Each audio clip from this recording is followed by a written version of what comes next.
بسم اللہ الرحمن الرحیم، السلام علیکم۔ نہ کسی کا ایجنڈا، نہ کسی کی لائن، صرف ڈائریکٹ لائن۔ جمعہ ہفتہ اتوار ایک نیوز پر اجمل جامی کے ساتھ آپ یہ پروگرام دیکھتے ہیں۔ آج کی ڈائریکٹ لائن میں ملکی سیاسی منظرنامہ زیر بحث آئے گا۔ پنجاب اسمبلی میں جو کچھ ہوتا رہا آپ نے آج دیکھا۔ اس وقت اسپیکر اور ڈپٹی اسپیکر کا چناؤ عمل میں لایا جا رہا ہے۔ ملک احمد خان اور سنی اتحاد کونسل کے احمد بچر کے درمیان یہ مقابلہ ہو رہا ہے۔ پولنگ جاری ہے۔ سبطین خان صاحب نے جو ریمارکس دیے بڑے قابل غور تھے۔ ملتوی کرنا چاہتے تھے اجلاس، لیکن انہوں نے کہا وہ نہیں کر سکتے۔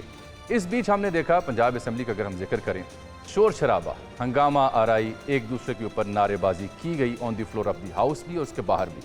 اگر آپ لاہور میں رہتے ہیں اور کبھی آپ کا گزر ہو پنجاب اسمبلی کی جانب، تو وہاں ایک عجب منظر تھا۔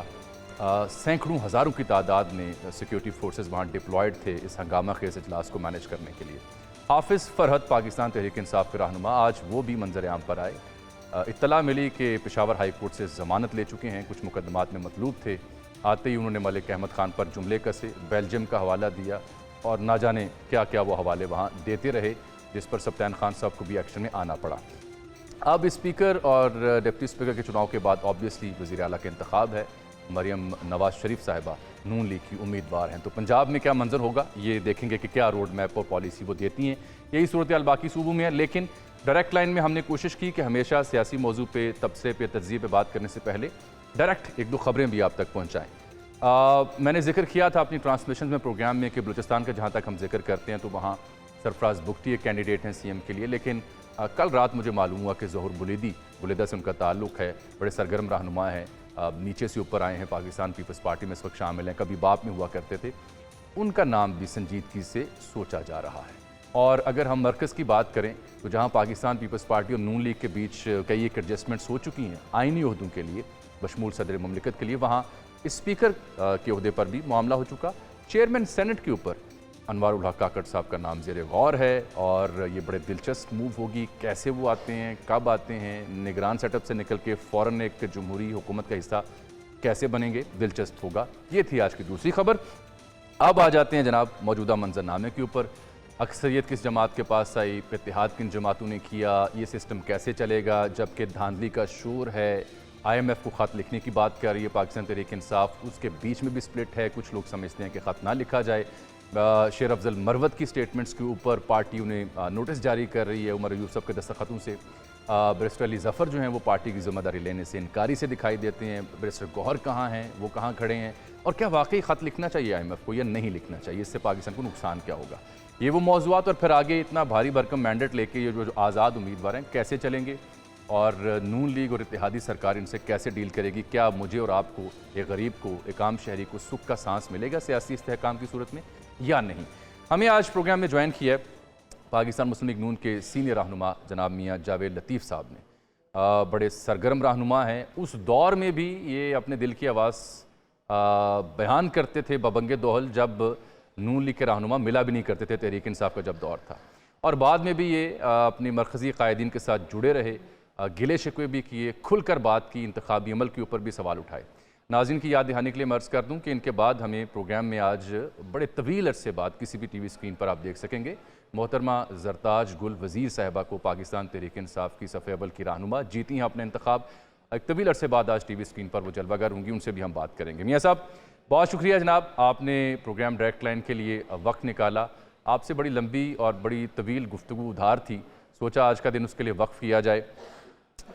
کہیے پھر چناؤ آپ نے ہارا، گلہ شکوہ بھی کیا، اب کیسے مزاج ہیں، اب کیا سوچتے ہیں، کیا کوئی گلہ شکوہ ٹھنڈا پڑ گیا ہے، کوئی قیادت نے تسلی دے دی ہے آپ کو، یا ابھی بھی آپ اسی طرح سے یعنی پریشان ہیں؟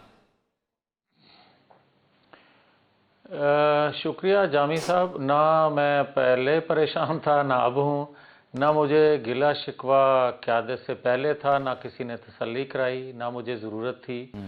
گلہ شکوہ نہیں تھا، مجھے اس سسٹم کو مزید کمزور ہوتے دیکھتے ضرور تکلیف ہے۔ میں یہ محسوس کرتا ہوں کہ بدقسمتی ہے کہ پاکستان کے اندر ہونے والے انتخابات، ہر انتخاب کے بعد دوسرا انتخاب جو ہے اس میں مزید پریشانیوں میں اضافہ ہوتا ہے اور اس سسٹم پر لوگوں کا اعتماد کمزور ہوتا ہے، بلکہ اٹھ رہا ہے۔ آپ دیکھیں کہ 2018 میں بھی لوگوں کو اعتراض تھا، اس میں ہم بھی لوگ شامل تھے، بھلے کوئی حکومت میں تھا یا حکومت کے باہر تھا، مگر کیا حقیقت نہیں ہے کہ 2018 میں جو کچھ ہوا وہ انتخابات نہیں، ایک ایسا دھاندلا تھا جو آج 2024 میں بات کی جا رہی ہے؟ اور کیا جنہوں نے وہ منصوبہ بندی کی تھی آج اس سے کبھی کسی نے سبق سیکھا؟ نہیں سیکھا۔ اس وقت ایک جماعت کو گرایا جا رہا تھا 2018 میں اور دوسری کو لایا جا رہا تھا، مگر اب اس بھی ایسا دفعہ نہیں ہے؟ نہ کسی جماعت، اب اس طرح تھا، ذرا مختلف یہ تھا کہ ہر جماعت سے پک اینڈ چوز تھا، ہر جماعت سے کسی پہ اعتراض تھا اور کسی کو لانا لازم تھا، اور یہاں تک کہ آپ پر بھی کراس تھا؟ بدقسمتی جامی صاحب، میرے سمیت کئی لوگوں پہ کراس تھا، اور مجھے تو لیکن جامی آپ پہ صاحب میں آج کوئی تک نہیں سمجھ 15-20 سکا کہ دن آپ پہلے، پر کراس کیوں لگا سر؟ دیکھیں میرے پہ کراس لگنے کی وجہ تو مجھے تو علم ہے، اور جنہوں نے مجھے پیغام دیا ہے یا جنہوں نے میرے سے گفتگو کی اور جن حلقوں کو میں نے میسیجز کیے، جب مجھے یہ باتوں کا پتہ چلا الیکشن سے پہلے میں نے تو کر دیا تھا کہ یہ میرے ساتھ ہو رہا ہے اور کیوں ہو رہا ہے، اور مجھے تسلیاں بھی دی گئیں کہ نہیں نہیں ایسی کوئی بات نہیں، آپ کو غلط فہمی ہے، اور پھر کئی لوگوں نے کہا کہ ہمیں اوپر سے حکم ہے۔ اب اوپر سے مجھے سمجھ نہیں آئی کہ اوپر کون تھا، نام تو میرے علم میں ہیں، میں نے دوسرے دن ہی بات کی تھی کہ میں نام بتاؤں گا، مگر میری جماعت کے جو سینئر لوگ ہیں انہوں نے بلا کے مجھے کہا کہ جماعت کا، ریاست کا اسی میں ہے کہ خاموش رہا جائے۔ ابھی آپ یعنی دیکھیں، وسیع تر میں نے مفاد کہا کہ اگر وسیع تر میری مفاد آڑے آ گیا نا؟ نہیں، وسیع تر مفاد نہیں، میرے نزدیک یہ تھا کہ سسٹم چلے بچ جائے، میرے نزدیک یہ تھا کہ چلے میری قربانی سے اگر ریاست بچ جائے، اس کو فائدہ ہو جائے، یا میری جماعت کو کم از کم فائدہ ہو جائے، تو میری خاموشی جو ہے، میری قربانی رائے گاہ نہ گئی۔ مگر اگر میری قربانی بھی رائے گاہ جائے، جس طرح کے 16-18 ماہ کی حکومت کی قربانی رائے گاہ گئی تھی، جو ہمیں 8 تاریخ کو پھر بھگتنا پڑا، تو پھر میں قربانی دینے کے لیے تیار نہیں ہوں، پھر میں تو نام بتاؤں گا۔ اور پھر کیا جامی صاحب، مجھے آپ ہی بتا دیں کہ اگر کوئی انقلاب تھا، اگر کوئی کسی کا خاموش ووٹ 8 فروری کو نکلا ہے، تو این اے 115 میں نکلا، 114 میں، این اے 114 میں کیوں نہیں نکلا؟ بالکل آپ کے ایک ہی ساتھ، ضلع ہے، بالکل آپ کے ایک ساتھ ضلع، کچھ اور نتائج آئے، ایسا ہی؟ ہاں، تو پھر نتائج تو دونوں جگہوں پہ ایک جیسے، یا 5-6 ہزار کا کوئی فرق آ جاتا تو میں سمجھتا کہ تھوڑا بہت کمی بیشی ہو گئی ہے، اور مجھے یار 35-40 ہزار سے آپ ہرا دیں، 36,000 اور دوسری 36,000 طرف، ہاں، اور دوسری طرف آپ کسی کو 35-40 ہزار سے جتوا دیں، یہ کیسا انقلاب ہے جو دیکھ کے آتا ہے کہ یہاں آنا ہے اور یہاں نہیں آنا؟ کیا یہ اس طرح اچھا ہو اگر اور آپ دیکھیں اس پھر انقلاب کی حقیقت بھی کسی دن بیان ہی کر دیں، دل پہ ہاتھ رکھ کے، اچھا ہو لوگوں کو پتہ چلے کہ کیا ہوا آپ کے ساتھ۔ لیکن میں جو آپ منطق پیش کر رہے ہیں اگر اسی کے اوپر بات کروں، ظاہری بات ہے آپ کا نقطہ نظر ہے، آپ کا سیاسی ایک پوائنٹ آف ویو ہے، تو پھر یہ رانا ثناءاللہ صاحب کے ساتھ کیا ہوا، خواجہ سعد رفیق صاحب کے ساتھ؟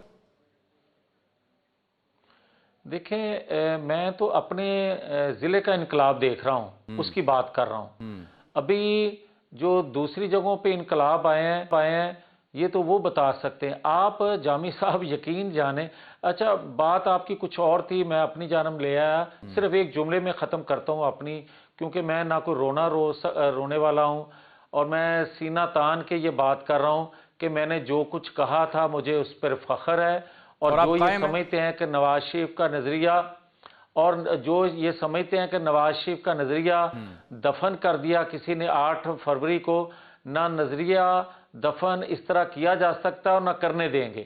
ہاں، یہ جو میں نے کہا تھا، کہتا آیا ہوں، کہہ رہا ہوں، اور آئندہ بھی کہتا رہوں گا۔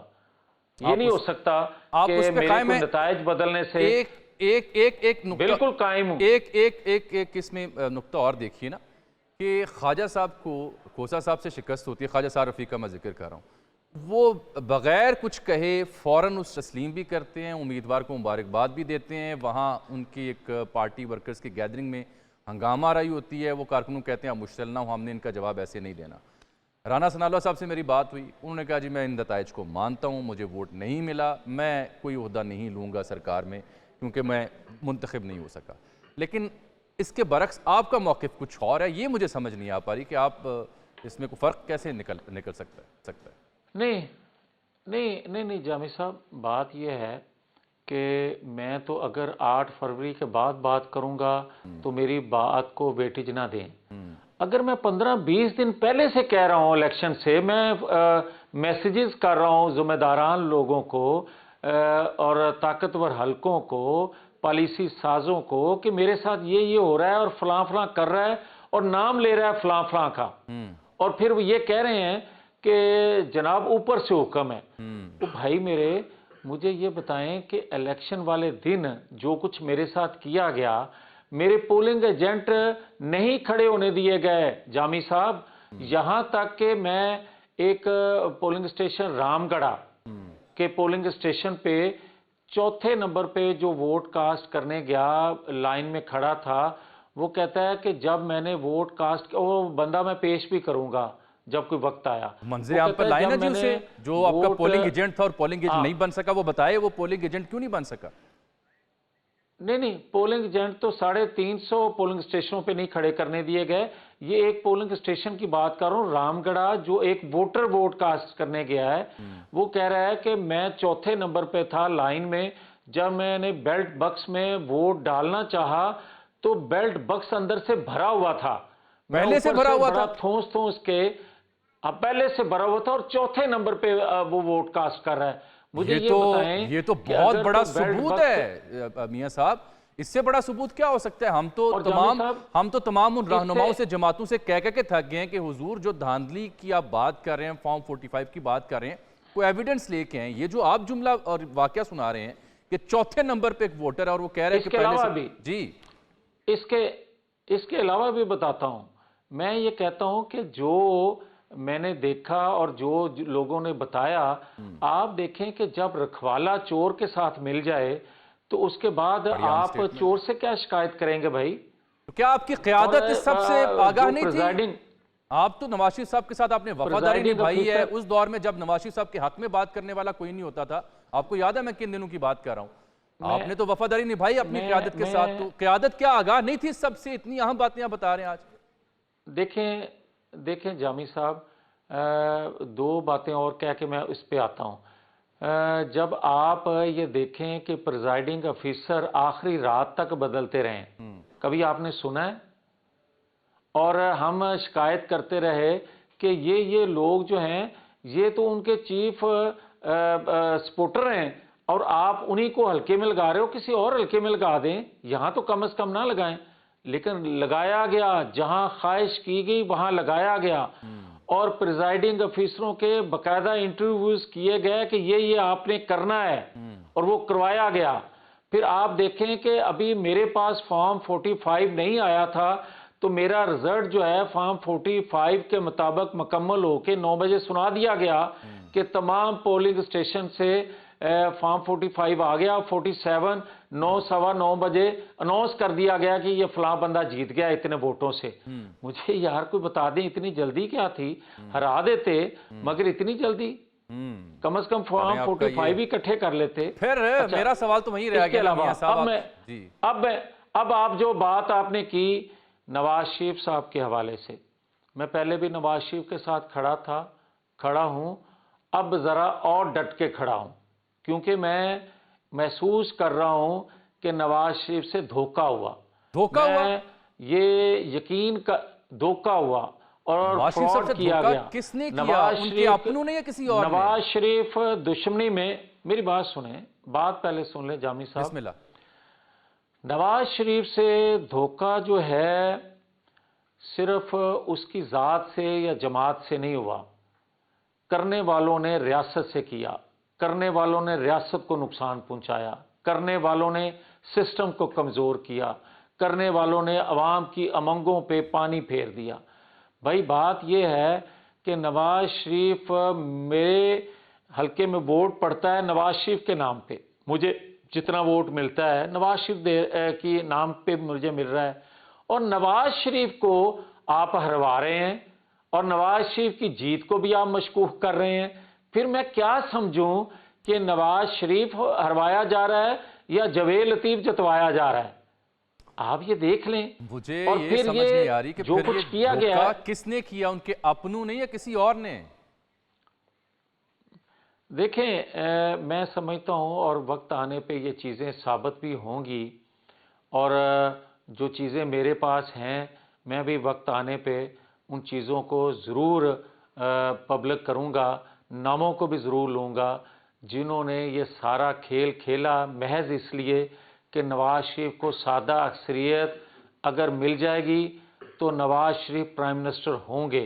نواز شریف کو روکتے روکتے سسٹم کی بربادی کر دی، ریاست کی بربادی کر دی، مالیاتی اداروں سے کتنا مشکل ہو جائے گا جو بھی حکومت بننے جا رہی ہے اس کو ان سے ڈیل کرنا، اور اگر کسی میاں ایک صاحب جماعت کی حکومت آپ کا بننے دی جاتی۔ آپ کا یہ تھیسز اپنی جگہ درست ہوگا، لیکن آپ ایک جہاندیدہ پرانے سیاستدان ہیں، ایک عرصے سے اس کی جو راز ہیں ان کو جانتے ہیں، آپ کو نہیں لگتا، ویسے سچے دل سے بتائیں، کہ اگر میں بالفرض آپ کی بات تھوڑی دیر کے لیے مان بھی جاؤں کہ ان کے ساتھ دھوکہ ہوا ہے، آپ کو نہیں لگتا کہ اپنوں کی ملاوٹ کے بغیر دھوکہ نہیں ہو سکتا؟ کچھ نہ کچھ تو اپنوں کا بھی ہاتھ ہوگا نا میاں صاحب؟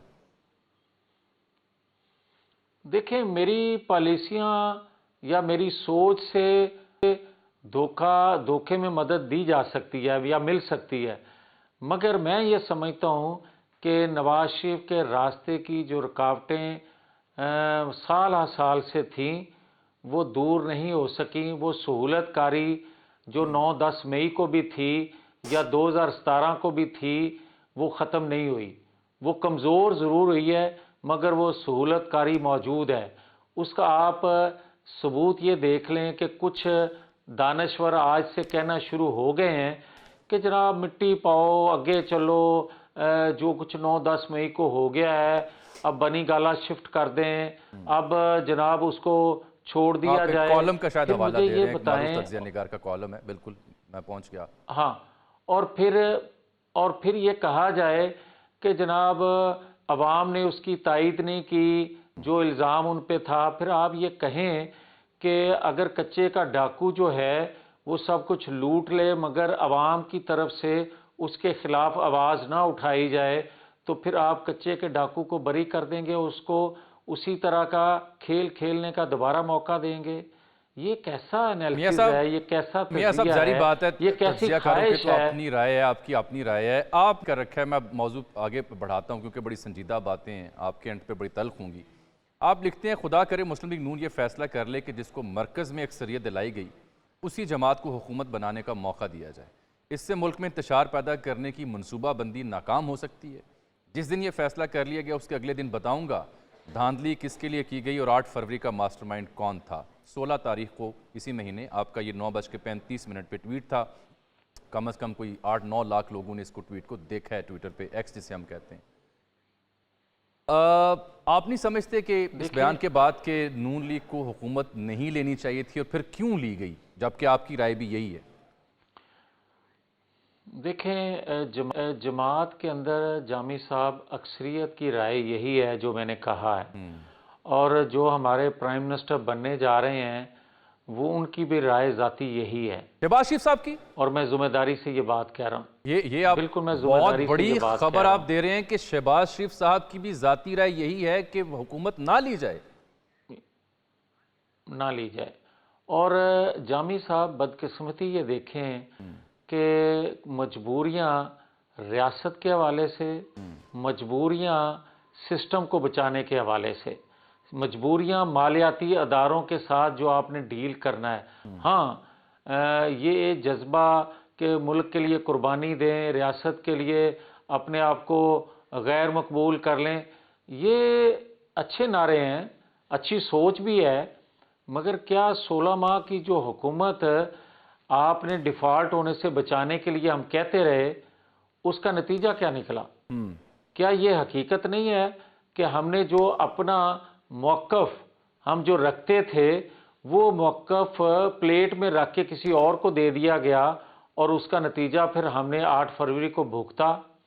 آج بھی یہ کہتا ہوں کہ یہ حکومت جس طرح مجبور کر کے دی جا رہی ہے، میں لفظ بول رہا ہوں دی جا رہی ہے، لے نہیں رہے، وہ ریاست کے مفاد میں تو اس سسٹم کا حصہ یا اس سسٹم کو چلانے کے لیے کرنا ہوگا، لیکن میں آج بھی یہ کہتا ہوں جو ملک کے اندر انتشار پیدا کیا جا رہا ہے اور اگلے دنوں میں اس کو بڑھاوا ملے گا، اور میں یہ بھی کہہ رہا ہوں کہ یہ انتشار جو ہے مختلف سوچ، مختلف زبانوں، مختلف اندیشے، مختلف محرومیوں کو اجاگر کر کے ملک کے اندر انتشار کو ہوا دی جائے گی، جس سے ریاست کو نقصان پہنچنے کا اندیشہ موجود ہے۔ کیا اب میں یہ بات جو کہنے لگا ہوں، جی کہیے پہلے بات پوری کیجیے۔ وہ میں یہ کہنے لگا ہوں کہ دیکھیں آپ الیکشن ڈے جو کچھ ہوا ہے، الیکشن سے پہلے جو کچھ ہوا ہے، جو میں آج بھی یہ سمجھتا ہوں کہ ہو سکتا ہے اداروں کے سربراہ جو ہیں وہ اس کھیل کا حصہ نہ ہوں، اور مجھے کافی حد تک اطمینان ہے کہ ایسا نہیں ہوگا، مگر نیچے جو کچھ ہوا ہے کیا جو اداروں کے سربراہان ہیں ان کو نوٹس نہیں لینا چاہیے کہ نیچے کیا ہوا ہے؟ کیا یہ حقیقت نہیں ہے؟ مختلف لوگوں سے سنیں۔ پیر پگاڑا صاحب نے اس دھرنے میں سندھ کے دھرنے میں کیا الفاظ استعمال کیے، میری تو آج بھی ہمت نہیں پڑتی ان کے جملے دہرانے کے لیے۔ آپ کو ویسے لگتا ہے کہ جس طرح جو پیر صاحب نے اسی خطاب میں جس خدشے کا اظہار کیا کہ یہ نظام نہیں چلے گا، ایمرجنسی یا سم تھنگ لائک دیٹ آ سکتی ہے، آپ کی گفتگو سے میں یہ اخذ کر رہا ہوں کہ آپ کو لگ رہا ہے شاید یہ نظام نہ چل سکے، کو آپ کو بھی ایسا خدشہ لگتا ہے؟ دیکھیں، جب آپ اتنے بڑے ریاست کے حوالے سے، معیشت کے حوالے سے، آنے والی نسلوں کے حوالے سے، قرضوں کے حوالے سے، بد امنی کے حوالے سے، بے روزگاری، مہنگائی کے حوالے سے فیصلے کرنے جا رہے ہوں اور آپ کے پاس سادہ اکثریت بھی نہ ہو، اتحادی جو ہیں وہ گیلری میں بیٹھے ہوں، تو آپ کس طرح یہ سوچ سکتے ہیں کہ یہ سلسلہ چلتا رہے گا اور وقت پورا کرے گا؟ ایسا ممکن نہیں ہے۔ موعظہ ہو جائے، میری دعا ہے کہ ہو جائے، مگر مجھے لگتا نہیں ہے ایسا۔ آپ کیا دیکھتے ہیں؟ آپ کا تجربہ کیا کہتا ہے؟ اگر یہ سسٹم چلتا آپ کو دکھائی نہیں دیتا، اگر یہ حکومت اس اکثریت کے ساتھ نہیں لینی چاہیے تھی اور مجبوراً لے رہی ہے نون لیگ، اور شہباز شریف صاحب خود سمجھتے نہیں لینی چاہیے، تو پھر یہ سسٹم اگر نہیں چلے گا تو پھر کیا ہوگا؟ پھر کیا بندوبست متبادل آئے گا، یا کیا دوبارہ الیکشن پہ جانا پڑے گا ہمیں؟ میں جامی صاحب اب بھی میں بطور میری ذاتی رائے ہے، میں کوئی جماعت کا سپوکس پرسن نہیں ہوں، نہ کوئی جماعت کی طرف سے، میں ذاتی طور پہ اپنا جو ایک سوچ رکھتا ہوں یا جو ایک تجربہ مجھے ہے، میں سمجھتا ہوں کہ موجودہ حکومت جو بننے والی ہے ان کو مالیاتی اداروں سمیت جو مشکل چیلنجز ہیں ریاست کو، ان کو ایڈریس کرنے کے ساتھ ساتھ تمام سٹیک ہولڈر اور جو پارلیمان کے اندر جماعتیں موجود ہیں ان کے کنسنسس سے کو ٹائم فریم دینا چاہیے تاکہ یہ انتشار بھی کم ہو، اور ایسا کوئی بندوبست دوبارہ انتخابات کا الیکشن کے حوالے سے بالکل، کیونکہ قوم کو اعتماد میں لیے بغیر جس حکومت پہ پوری قوم کا اعتماد نہ ہو وہ بڑے فیصلے کرنا اس کے لیے مشکل ہوتا جاتا ہے۔ تو اس سلسلے میں آپ یہ بھی سجیسٹ کر رہے ہیں، آپ اس سلسلے میں یعنی یہ سجیسٹ کر رہے ہیں کہ کچھ ٹائم لائن دی جائے نئے انتخابات کی، دوبارہ انتخابات کی، اور اس سلسلے میں آپ یہ بھی کہہ رہے ہیں کہ پی ٹی آئی کے ساتھ بھی بات کی جائے جو کہ ظاہری بات ہے پارلیمان کا حصہ ہے، چاہے سنی اتحاد کونسل کے بین تلے ہے؟ جی دیکھیں، سب سے بات کی جانی چاہیے، وجہ آپ اس انتشار کو بڑھاوا دینے کے لیے دیکھ رہے ہیں کہ کوئی کہہ رہا ہے کہ مالیاتی اداروں کو خط لکھا جائے، جنہوں نے ماضی میں بھی اس طرح کی گفتگو کی، کوئی آپ دیکھیں کہ ایک صوبے میں اسی خط لکھنے والوں کی حکومت بن جاتی ہے تو وہ اس جو آپ ڈیل کرتے ہیں مالیاتی اداروں سے، جو کمٹمنٹ کرتے یا دیتے ہیں اس پر عمل ایک صوبہ نہیں کرتا، بغاوت کر دیتا ہے، تو پھر کتنا مشکل ہوتا جائے گا مالیاتی اداروں کے ساتھ آپ کو ڈیل کرنا۔ آپ یہ دیکھیں کہ جو وہ کال دیتے ہیں احتجاج کی، یا وہ کال دیتے ہیں کہ سب سے پہلے ہمارا کام یہ ہے کہ بشرا بی بی یا عمران صاحب جو ہیں ان کو نکالا جائے، وہ یہ نہیں کہتے کہ ادارے انصاف کریں، وہ یہ کہتے ہیں کہ ان کو نکالا جائے۔ پھر آپ یہ دیکھیں کہ جس طرح میں نے مثال دی آپ کو کہ ایک کچے کے ڈاکوؤں کا گروہ جو ہے وہ علاقے کو یرغمال بنا کے کہے کہ اس علاقے میں رہنے والے لوگوں کی رائے لے لی جائے، وہ تو پہلے ہی یرغمال ہیں، قیدی ہیں، وہ آپ کو کیا اپنا آزادانہ رائے دیں گے؟ اس طرح آپ ایک صوبے میں سہولت کاری سے حکومت بنا لیتے ہیں، اور کس بندے کو آپ نامزد کرتے ہیں وہ بھی سب کے سامنے ہے۔ تو پھر 9-10 مئی کو جو کچھ ہوا ہے کہیں نہیں ہوا، اور اگر ہوا ہے تو پھر ریاست کے ساتھ ہوا ہے، جویل لطیف صاحب جویل لطیف کے یا جامی صاحب کے ساتھ نہیں ہوا۔ 2-4 منٹ رہ گئے، یہ بتائیں کہ یہ جو آپ کی سوچ ہے کہ اس بحران میں تمام سیاسی جماعتوں سے مل بیٹھنا چاہیے، کیا اس سوچ کی تائید شہباز صاحب یا نواز صاحب یا آپ کی اعلیٰ قیادت کرتی ہے؟ ان کو بھی لگتا ہے کہ بیٹھنا چاہیے اور مجبوراً نہیں بیٹھ رہے، یا ان کی ذاتی رائے کہ نہیں بیٹھنا چاہیے؟ نہیں دیکھیں جامی صاحب، میں نے جو بھی آپ سے بات کی ہے میں نے ذاتی رائے آپ کو دی ہے، آپ نے سوال کیا ہے، میں نے اپنا جو میری سوچ ہے جہاں تک میں نے وہ آپ کو رائے دے دی ہے۔ اب اس پہ کون عمل کرتا ہے نہیں کرتا، جب کوئی اس پہ بات ہوتی ہے تب بات آگے بڑھ سکتی ہے۔ میرے سے تو آج آپ نے سوال کیا، آج ہی میں آپ سے کہہ رہا ہوں۔ پنجاب، آپ نے کے پی کے ذکر کیا، پنجاب کا بندوبست کیسا لگا آپ کو؟ مریم آ رہی ہیں یہاں پہ، اسپیکر وزیر اعلیٰ پنجاب اور ساتھ سنی اتحاد کونسل کے بینر پہ پی ٹی آئی بھی وہاں موجود ہے، کافی ہنگامہ خیزی کا منظر آج ہم نے وہاں دیکھا۔ پنجاب میں کیا نون لیگ اپنی ساکھ بچا پائے گی اس فیصلے کے بعد؟ دیکھیں جہاں تک پنجاب کا تعلق ہے تو کسی اور موقع پہ میں کچھ بات کہنے لگا تھا، رک گیا ہوں۔ جہاں تک پنجاب کا تعلق ہے تو یہ ایک حقیقت ہے کہ اس سے بہتر آپ کے پاس، آپ سے مراد مسلم لیگ کے پاس کوئی کینڈیڈیچر کے لیے بندہ نہیں تھا۔ آپ اس سوچ کی، اس اپروچ کی، اس جدوجہد جو کرنے والے لوگ ہیں ان میں سے نمایاں جس کا مقام اور جس نے جدوجہد کر کے دکھائی، جو ٹاسک ان کو دیا اس میں انہوں نے بھرپور کامیابی لے کے دکھائی، وہ مریم نواز شریف کے علاوہ کوئی نہیں ہو سکتا تھا۔ اور میں سمجھتا ہوں کہ موقع ملا تو پنجاب آپ کو بہتر نظر آئے گا ماضی کی طرح۔ بہت بہت شکریہ میاں جویل لطیف صاحب، پاکستان مسلم یونین کے سینئر رہنما۔ اہم خبریں پروگرام میں دے گئے، کئی اہم بیانات دے گئے، آپ نے دیکھا اور سنا ہوگا، نظر آ رہا ہے وہ کہاں کھڑے ہیں، کس سوچ کے ساتھ کھڑے ہیں۔ دو واقعات ہیں جس کی جانب میں توجہ دینا چاہ رہا ہوں، بالخصوص بحیثیت صحافی۔ ان کا جو الزام ہے یا ان کا جو شکوہ ہے وہ آپ نے سنا ان کی زبانی۔ شیخوپورہ میں جہاں سے یہ ہارے، خرم شہزاد برق پاکستان تحریک انصاف کے نوجوان رہنما ہیں، وہ اس سے پہلے جو بائی الیکشن پنجاب میں 20 ہوئے تھے شیخوپورہ سے، وہ تب بھی حیران کن طور پر جیتے تھے۔ ان کی پاپولیرٹی اپنی جگہ ایگزسٹ کرتی ہے۔ پھر ان کا ایک نقطہ یہ تھا کہ پریزائڈنگ آفیسر رات گئی، 1-2 دن پہلے تبدیل نہیں ہوئے، میرے حلقے میں ہوئے، تو یاد رہے کہ حسن اقبال صاحب کے حلقے میں بھی کچھ ایسا ہی ہوا تھا۔ تو بحیثیت صحافی مجھ پہ فرض تھا کہ کچھ حقائق وہ بھی آپ کے سامنے رکھ دوں۔ میں نے اعلان کیا تھا پروگرام کے آغاز میں کہ آج بڑی خاص مہمان ہمارے ساتھ موجود ہے، ایک طویل عرصے کے بعد ٹی وی کی اسکرین پر جلوہ گر ہوں گی، محترمہ زرتاج گل وزیر، جیتی ہیں انتخاب BI خاں میں، ان سے بات کریں گے وہ کیا سوچ رہی ہیں، اور PTI IMF کو لیٹر لکھ رہی ہے نہیں لکھ رہی، چیئرمین کون ہوگا، اندرون خانہ کیا چل رہا ہے۔ ایک بریک کے بعد میرے ساتھ رہیے۔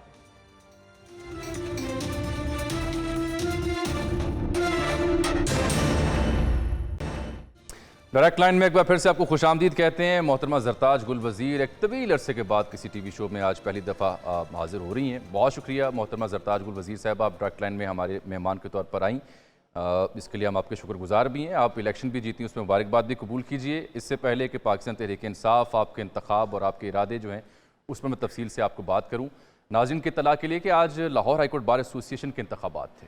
29,000 سے زائد یہاں رجسٹرڈ ووٹرز ہیں۔ یہاں اسد منظور بٹ جو کہ حامد خان گروپ یعنی PTI کے حمایت یافتہ امیدوار ہیں، وہ جیت گئے ہیں، اور نائب صدر بھی انہی کی جماعت سے میاں سردار علی منتخب ہوئے یہاں پر۔ یہ اس چناؤ کا میں ذکر اس لیے کر رہا ہوں کہ 29,000 رجسٹرڈ ووٹر ہیں۔ آج مجھے انہوں نے بلایا، موقع ملا کئی صحافیوں کے ساتھ دیکھنے کو کہ ووٹنگ ہوتی کیسے ہے۔